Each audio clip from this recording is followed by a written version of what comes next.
Hello and welcome back to another episode of Nothing Left Unsaid. I'm your host Abigail and I'm happy to be back with you today. Hope everyone's had a good weekend. I just got back from a very quick trip to Denver, Colorado to see a band I really like called Turnover. It was my first time at Red Rocks Amphitheater, which was quite an experience. It was super beautiful out there. I also couldn't believe how big the venue was. Was not prepared for that because mostly I'm seeing photos of the stage, but it was a really fun time. I got to go with my best friend from high school, and I also got to visit my little sister who also lives in Denver, so it was a really nice weekend. Not the most relaxing, but definitely worth the few hours of sleep that I got. I'm super excited for today's episode because I have a very special guest on later in the episode. Her name's Trinity Miracle. She's an artist and activist in Arizona, and we had a really great conversation about art and politics and the intersections between those in her work, in her life, and just generally. So stay tuned in to catch that interview. It was a really great conversation, and I'm really excited to introduce you guys to her. So a lot has happened over the last 2 weeks, which I'm sure we'll be saying for quite a while because so much is happening every day. But for one thing, Elon Musk has announced that he will kind of quietly be stepping back from Doge, which is hilarious, honestly, if that isn't the consequences of your actions. Tesla stock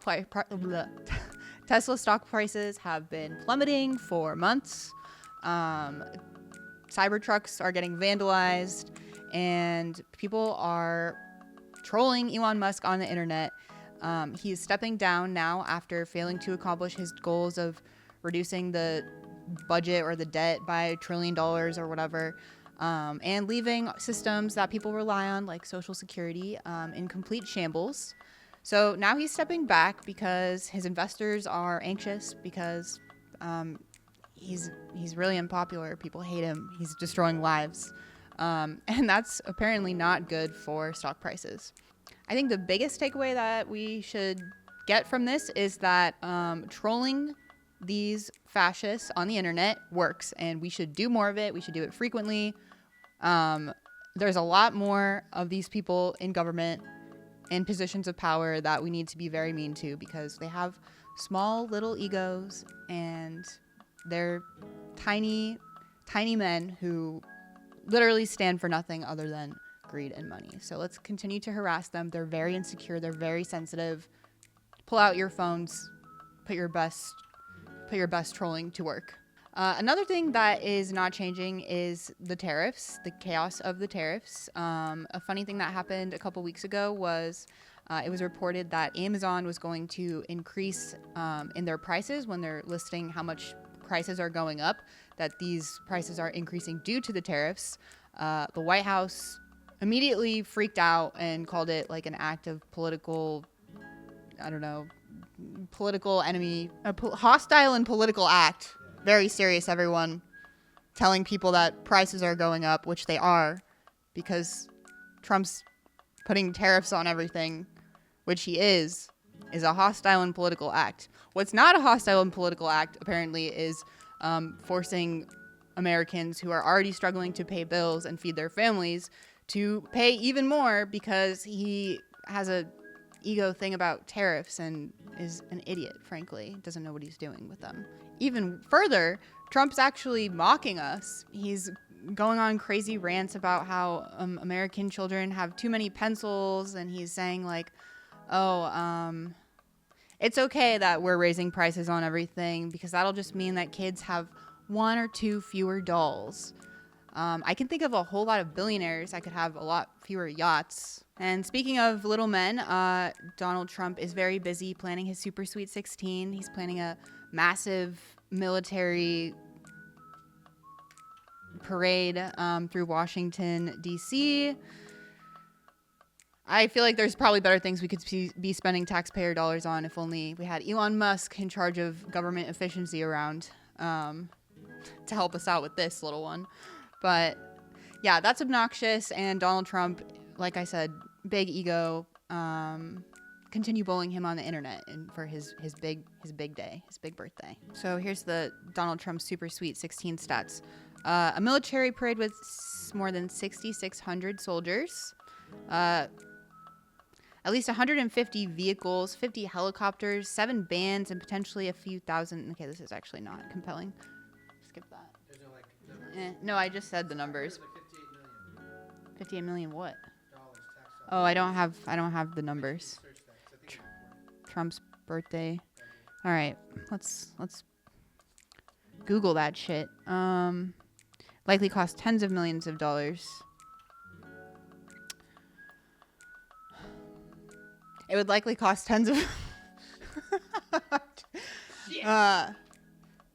So yeah, that's what we're spending tens of millions of dollars on, so that Trump can. I don't know. I keep wanting to say I keep wanting to make a euphemism that is not appropriate. Connecting to the dictatorship. Yeah. This further proves So, he's trying to act like a dictator. so Trump wants. So this is what Trump wants to spend tens of millions of dollars on, a dictator-esque parade, which is, I mean, very much in line with what is going on here. So at least he's staying authentic to the brand. But yeah, what a fucking waste. Speaking of dictatorship, Trump has made it very clear that he does not care about what judges are saying, what the law says. He just said that he doesn't even think he needs to listen to the Constitution, which is very ironic in many ways that we don't need to get into. But yeah, he's refusing to bring back Kilmar Abrego Garcia, the Maryland father who was wrongfully deported. And when I say deported, I mean essentially disappeared and kidnapped to a torture camp in El Salvador, despite the Supreme Court telling him that he needs to. Trump is deporting children at this point who are citizens, at least one of which has cancer. Just very evil, depraved shit for the sake of being evil and for the sake of profit. So we all need to speak up, and we need to speak up sooner than later. The best time would have been a year ago, but the second best time is right now. Another thing that I've been thinking about recently is ballot initiatives. Right now we have conservative lawmakers in the Arizona legislature who are once again trying to take away the power that we Arizona voters have to pass laws ourselves, which is something that we've done a few times to pass very popular things like recreational marijuana, increasing funding for public schools, and raising the minimum wage. And of course, they don't like any of that, and they're not willing to do it themselves, so they want to prevent us from doing that. And part of this year's attempt at doing that is a direct response to Arizonans passing the right to an abortion on the Constitution, in the Arizona Constitution. So we definitely need to be prepared for that attack on our right to pass our own laws to come to our ballots likely next year. But I had a really interesting conversation last week before I was in Denver. I was at a conference in Las Vegas and was just chatting with some folks about, what if you could put anything on the ballot, what would it be? And my response was I would love to have free reproductive health care. That's something that I would like my taxpayer dollars going to. And so that means, free birth control, free abortion services, if that's what people need. So I'm really just, thinking about how we have these mechanisms, which are not many, that we have to put what we want and enact the change that we want to see through electoral means. And I'm just curious what, if you're dreaming big, what would you want to put on the ballot? What's something you would want to see Arizonans pass ourselves? Let us know in the comments.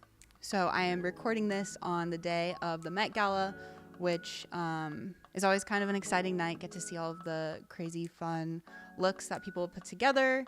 It is always a little weird. It's an obscene display of wealth, honestly, compared to what everyday families are dealing with. But the theme of the night is really exciting. It's all about the history of Black fashion and how Black people have used fashion and style to challenge stereotypes from the 18th century to today.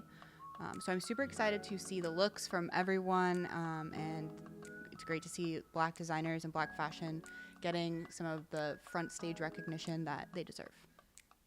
Let me know in the comments, as this episode will already be out, who had your favorite look of the night. So excited to be here today with Trinity Miracle. She is an artist and organizer here in Arizona. Thanks so much for being here. Absolutely. I'm so excited. How are you doing? How was your weekend? Anything fun that you got up to? Nope. Like, that's how I feel, like, trying to answer that question. But good. Like, kind of just embracing a lot of changes I'm going through in life. So the weekends, I'm just trying to, like, totally detach and relax. But kind of a lot. Just keeping up with life.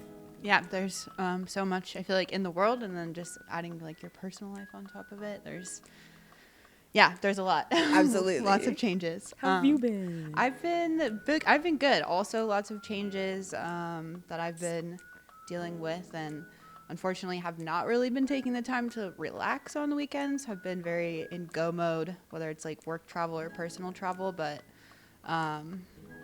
definitely looking to make that more of a priority on my weekends soon. Yay. Well, thank you so much for being here again. I'm super excited to have you on. Every time I see a post from you, you're always working on a new project or putting something creative out. So really thrilled to get this time to pick your brain a little bit. Pick away. Pick away. So I guess my first question is just kind of easy. What's a project that you are excited about right now, or one that you just finished? I know you just released a short film at the Phoenix Art Museum. So I've kind of really just been dabbling more into the visual arts and mixed media.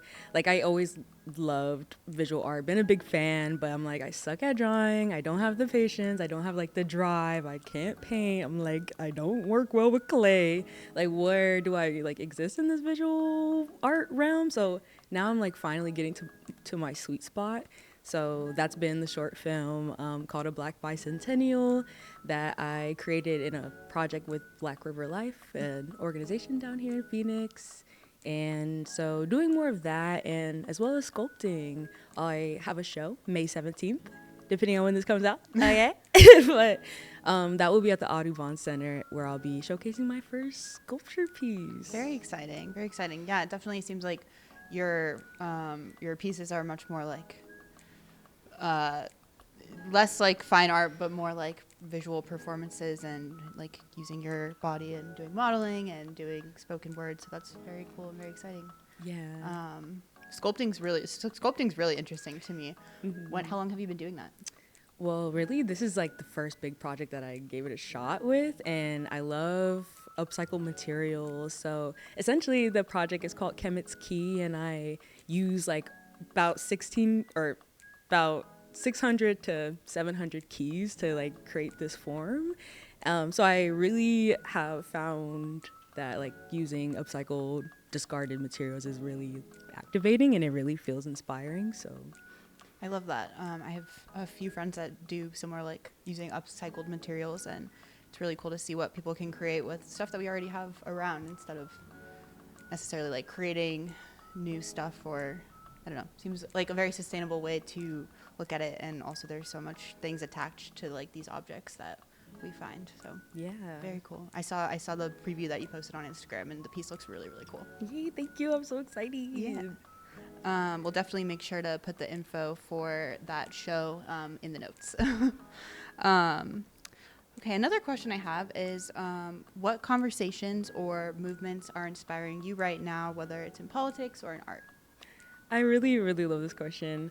Today we're filming this on Met Day, and the theme is tailoring Black fashion, and that just references like dandyism. So I came ready for the theme, and also look amazing. In the like midst of sinners, like there's this whole uprise of Black horror and sci-fi and like Afrofuturism, and I like am just completely inspired by that because that feels so like aspirational. Yeah. So did you see Sinners? I did, and I'm trying to see it again in IMAX. Oh yeah, I heard that IMAX is the way to see it. Do you have any thoughts you want to share without spoilers?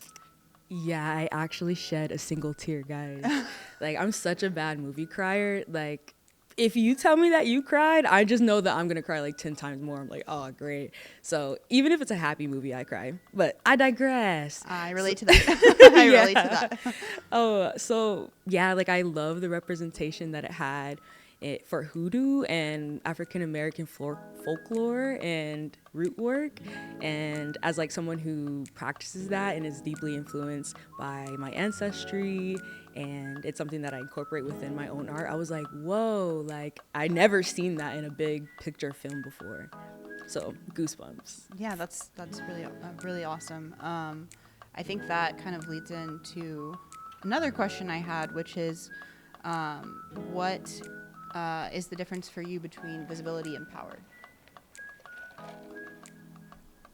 Sorry, wrong time to ask a question. No. Yeah, so I feel like I think of it as like this spectrum, and if let's say visibility and power like complete polar opposites, visibility's here, power's here, there's something like neutral in the middle. If I was like to turn it like neutral but like a little bit towards visibility, I feel like at the bare minimum it's just an acknowledgement that I exist, an acknowledgement that there's something we don't really know, but like we see you, I hear you.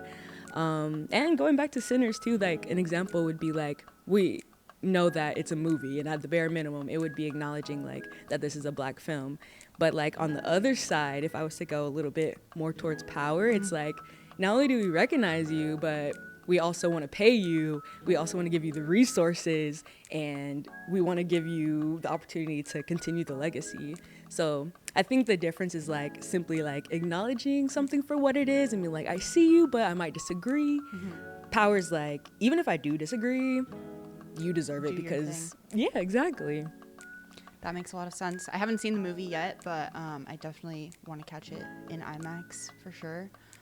That distinction makes a lot of sense to me, and I'm wondering how that resonates with you and your experiences as an independent artist, putting out work and showcasing, you know, just like the message that you have to say in terms of finding resources for that and being given that power versus just, you know, being visible.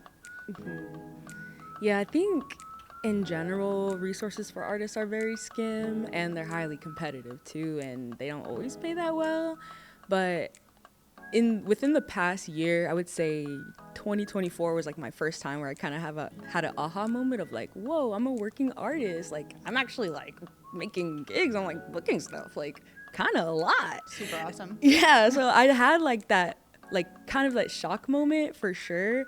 So it felt good to be like, oh, like, you know, I can read a poem and I get like $100 or something like that. So it's definitely something it has like moments of momentum. Right now I'm just kind of in the position of like, I gotta have a website. It's time to start applying for residencies and different artist grants with the city. And those things are just like so time consuming and like. And if you don't know where to find them, you don't probably know. Exactly. And something also interesting that I've been thinking about recently, I'm sure we all remember 2020, like Amanda Gorman's inaugural poem. And I think like at that time, or around that time, I was getting hired like for the first time too, to do like spoken word poetry, gig work. And it was like this kind of rise in attention that's like, oh, maybe we should start like considering Black poets. Maybe we should like, and like there was a Black poet everywhere. There's Black poets everywhere. So I've been thinking about that a lot recently and trying to write this poem called Thank You, Amanda Gorman, and kind of just like poking fun at that whole experience. Since then, it definitely died down. So it's just kind of like, it's just one of those things that you see how the system affects the work directly. No, that makes sense. And I think definitely it seems to be a trend. Like it's trendy to have Black poets for like a bit, and then that attention weans down. But I think that should not be a trend, and we should be uplifting creatives and activists like you all the time. So thank you. Very excited to hear that poem once it comes out. If it does, I know that not everything probably makes it off the ground, but switching gears a little bit, what does your creative process look like when you're processing grief or rage or hope related to political events or just related to the world, which is, political. Totally. I am such a feeler. When I'm making things, I always feel like I'm the test subject of my own brain and my own idea. So it just feels like I am experiencing something as I'm making it. I'm not sure if that makes sense. Yeah, no, that makes sense.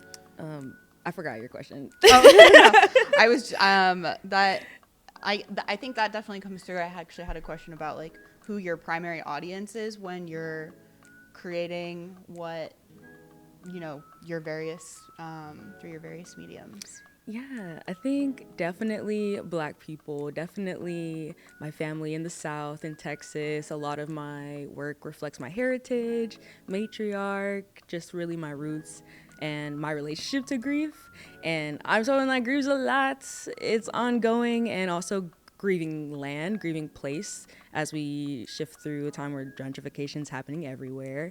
I've seen that directly in Austin. That's where my family is. That's where my family's from. So kind of, yeah, just grieving that land and also the elders who are losing their homes. Yeah, absolutely.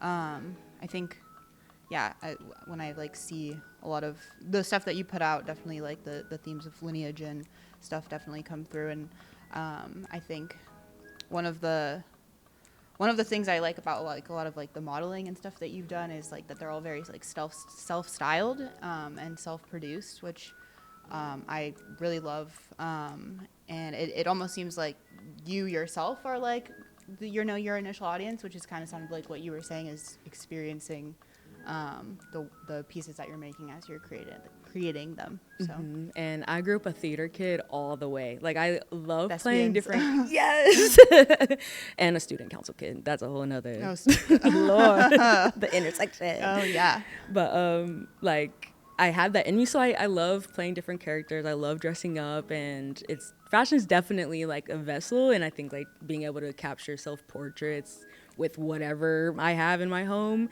it's just always so special, because if you're used to making for other people, you're gonna forget how to make for yourself. So I just like to be creative just for the sake of it, and that's where I feel like I get the pieces I love the most, for sure. Awesome. Thank you for sharing. Wait, actually, I want to have one more thing. Yeah. Go ahead. I don't know what the segue will be. Okay, yeah, I got it. Okay. Also, like going back to what you're saying about like what my audience is, outside of that, nonprofit and organizing, grassroots organizations and organizers here in Phoenix, absolutely. And it's such like a weird intersection that I found myself in, because I am an organizer, and then like all of a sudden I also was doing poetry, and then the world started going like this, and it's like, whoa. So I think like to really explain like this point better, there's this poet named Aja Monet. I think she goes by like a surrealist poet, something like that, and she has this quote in her piece called For Sonia that's like, who will feed, wait, I'm gonna have to look it up. Oh wait, I got it. The quote goes, and who will feed our activists, our organizers' freedom, if not the poets? So when I first heard that, it definitely like hit me like a pound in my gut, and I was like, whoa. Because even though I do also like to create just for the sake of it, I think that if I am on a stage and I do have a platform, even if it's just a room of 50 people, I think I do have something that I should say. So I'm definitely inspired by the movements that are happening around me, and there's like a sense of empowering the organizers and be like, this is what hope is. Like everything that you're actively fighting for, this is like the world that we're dreaming of, and really having the words for it, because you can like feel all you want, but if you don't have the words for it, it's like so easy to lose sight of where we're headed towards. So I think, yeah, organizers for sure. That makes so much sense. I think like what you were talking about, just the ability to inspire, is something that we clearly are like lacking in some ways on like the left side of politics, and like we definitely like need that art and that inspiration and just like that vision for the future and like what could be better, that and that like the joy that comes through art and like the healing that comes through that, and that's something that like the right, the fascists, like they don't have that, and that is like very apparent in their worldview, and we should, I think, lean more into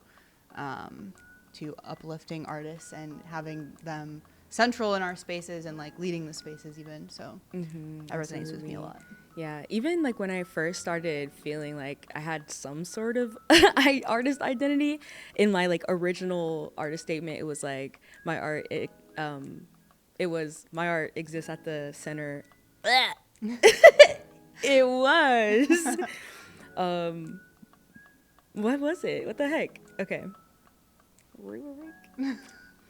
Okay. It was You're so good. oh my gosh. Me too.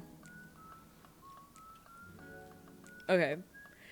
I had an artist statement originally that was like, my work exists at the intersection of art and justice. And I was super inspired by like this artivist movement that was like really at the rise after like and during the uprisings, a lot of art, and I was a part of this art collective here in Phoenix where we would show up to those protests and build altars, and that's just another example of like how art can be healing in our movements for justice, because also we can't get burned out, and also like we can't forget like who this is for at the end of the day. Absolutely. So like we would show up to those protests and like kind of just honor those who have been killed by the system and by police brutality, and we would have like their names, their faces, and those families would be able to grieve and mourn.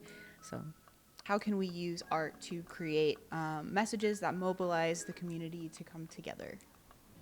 Yeah, that's kind of like there's infinite possibilities really. So first, just believing that there's possibilities. You have to have some sort of hope and community around you. And sometimes that's just a community conversation. Maybe it's a community mural or an open mic, kind of anything like that really allows you to use art as like this vessel to either heal, mobilize, or just exist, because we also don't like owe productivity or like owe anything. So it has to absolutely touch one of those three bases. But I really appreciate your last point there. It can just be for the sake of being and not for like a purpose. And perhaps those are the things that end up being the most impactful and having the most purpose ultimately. Yeah. How do you think that we can be a more creative community in terms of problem solving and organizing? Okay, I'm gonna need a second to think. Take your time. I can also ask a different question if that one is not hitting. Could you reword it? Yeah. Let's see. Because I feel like there's definitely like something. Yeah, there, there's like, stuff. I love that. Okay. In your work in the organizing space, what are some ways that you think that we could be more creative in our problem solving and in our like intentional building of community?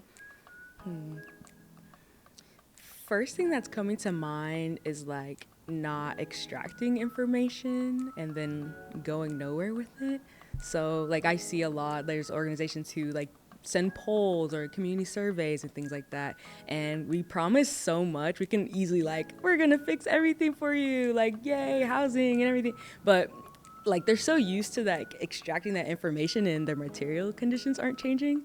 So I think we just have to reinvent the entire wheel, I think, and like truly understand what it means to be on the field, be with your neighbors, have community events just for the sake of it, because we do need more third spaces as well. Absolutely.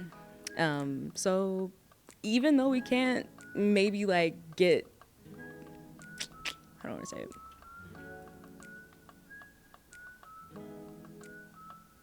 I think it all goes back to mutual aid. Yeah. I think that you could, say that just about at anything.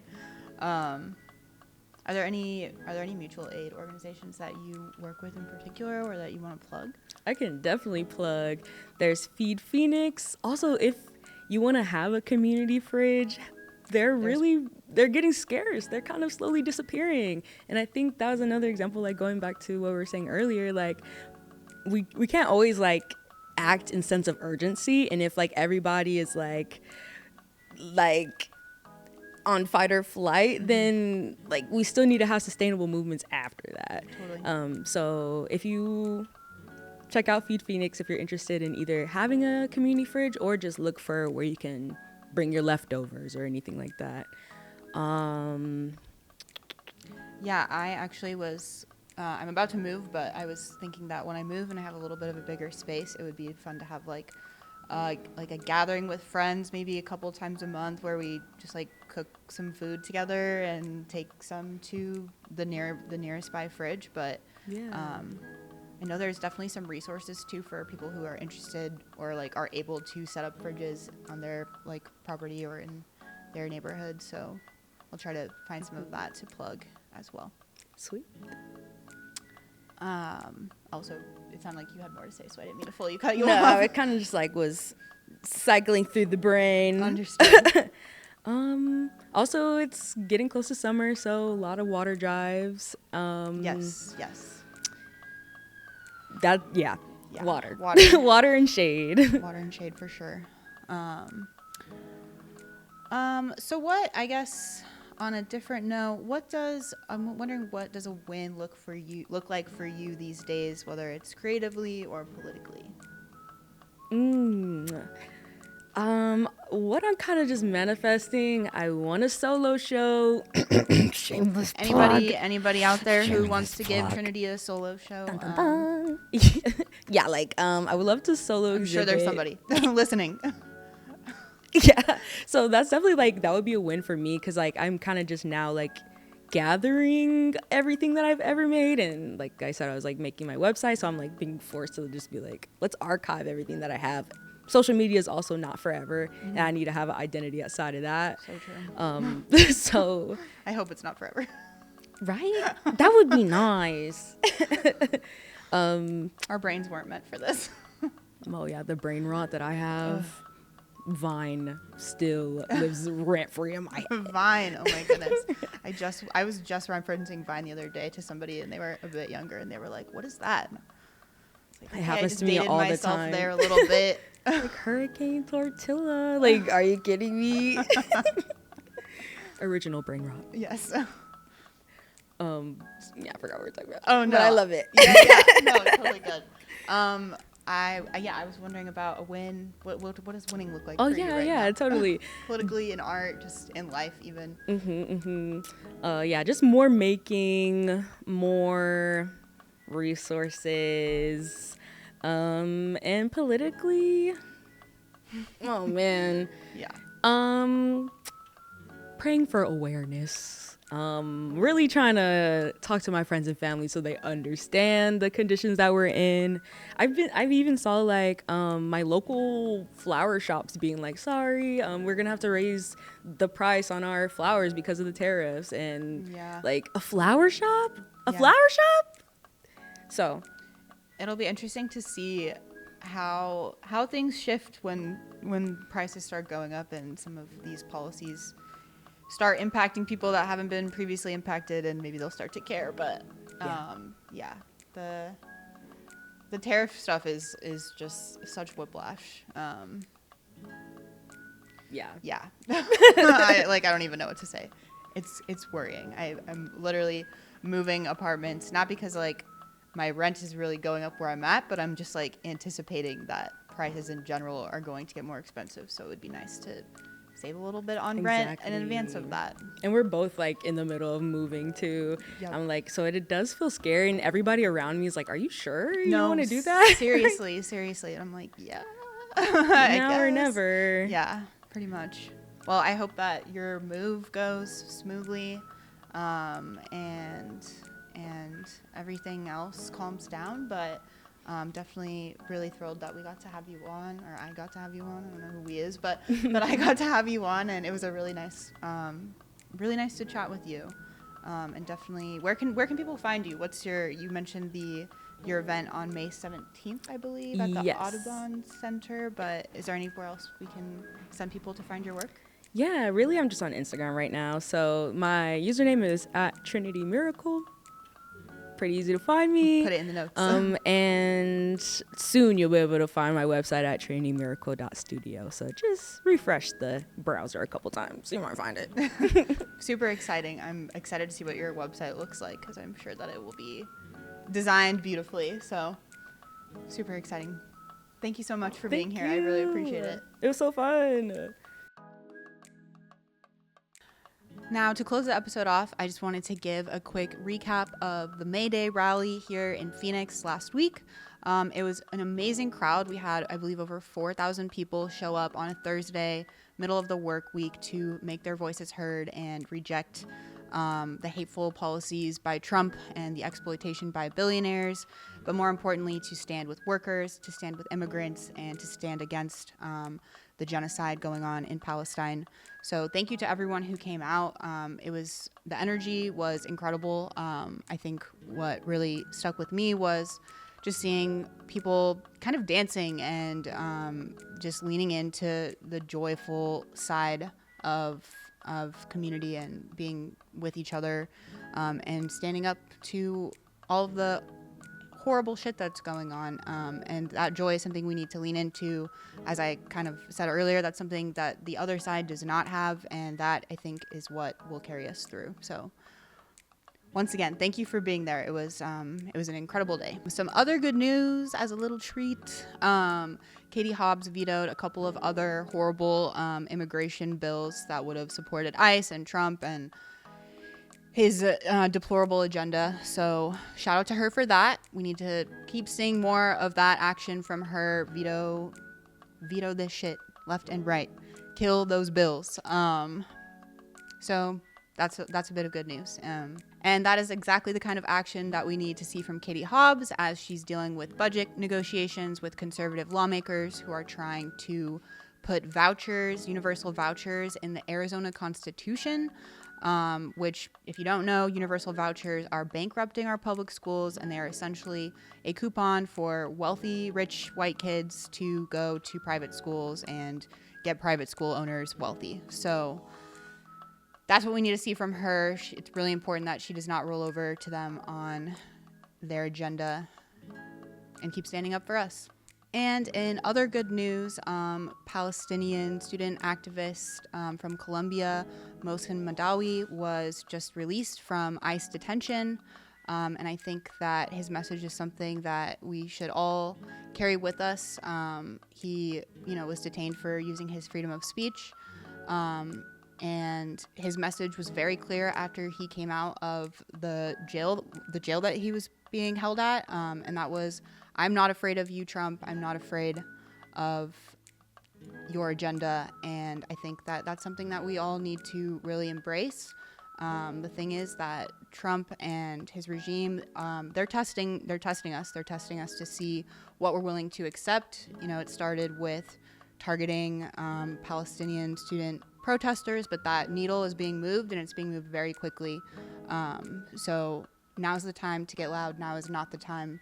We cannot let them think that we are afraid of them, because there are so many more of us, and we need to come together and be loud and not accept any more detentions, any more disappearances, any more deportations, and we need to do it quickly. So I hope that resonates with you as well.